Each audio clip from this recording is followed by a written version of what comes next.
Stavros Tousios for M4Markets. We're going to start the week with euro dollar and also dollar against the Swiss franc.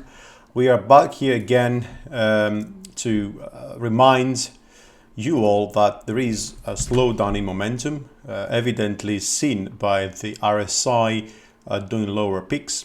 We did have a lower trough over here as well though, and that gave us the opportunity to have another leg to the upside, which in my opinion might be a terminal leg for the short term at least, because we are very near this ascending channel bottom.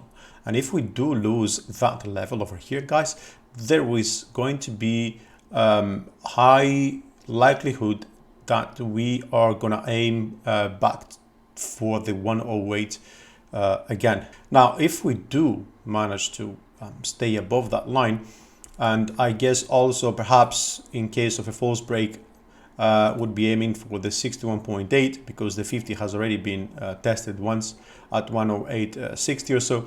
If we do manage to hold above that level, there would be potential for a leg to the upside, but not much higher than the previous high at 109.7 or so. Maybe we are also going to see some sort of consolidation here, unless if of course that was the low in and we are going to start seeing momentum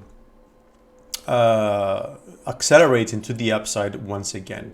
Don't forget, we are also at the 50 RSI level here, so it is kind of case that we are kind of in a sideways and uncertain environment currently. So the next move, whether up or down, is probably going to determine the short-term outlook up until we get to the RSI 70 or to the RSI 30. And this is the next leg I will be expecting to actually take place.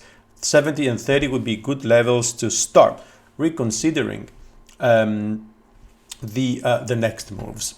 Now, when it comes to dollar Swiss franc, we looked at it recently as well, and we said that in the much longer term we were nearing a channel bottom, very strong level. We also said that we would expect another leg to the downside. It has actually transpired into the prices. We did see prices going down to 90.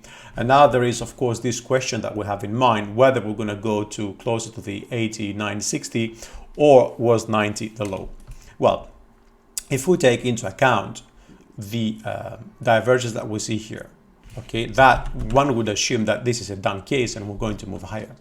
However, due to the structure of this particular leg to the downside, this looks like we might want to do an actual wedge pattern here, okay?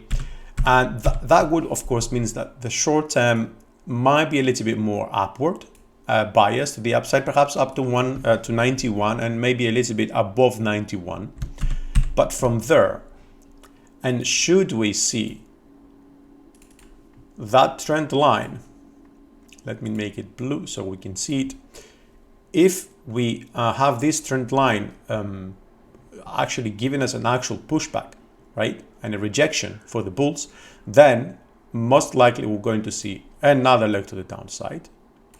And this divergence signal over here, okay, probably is going to duplicate with another contrarian direction sort of signal. Will be the same, has the same result, but it would be a hidden divergence, right?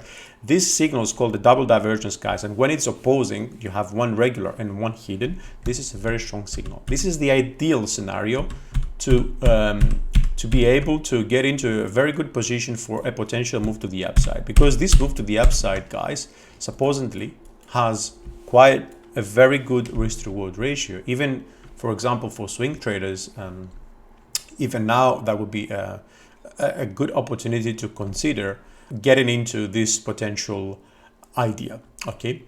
Now, what I will be paying attention is the trend line coming down, okay? And whether we can cross above the 50 RSI for the short term. If we do, I will be aiming for the 70 next up, but only if the 70 sends us back over here, then we are probably going to see another low. But if the 70 sends us back to 50 only, it will probably mean that this is simply a correction, and then we will have further continuation to the upside, and that was indeed probably the bottom.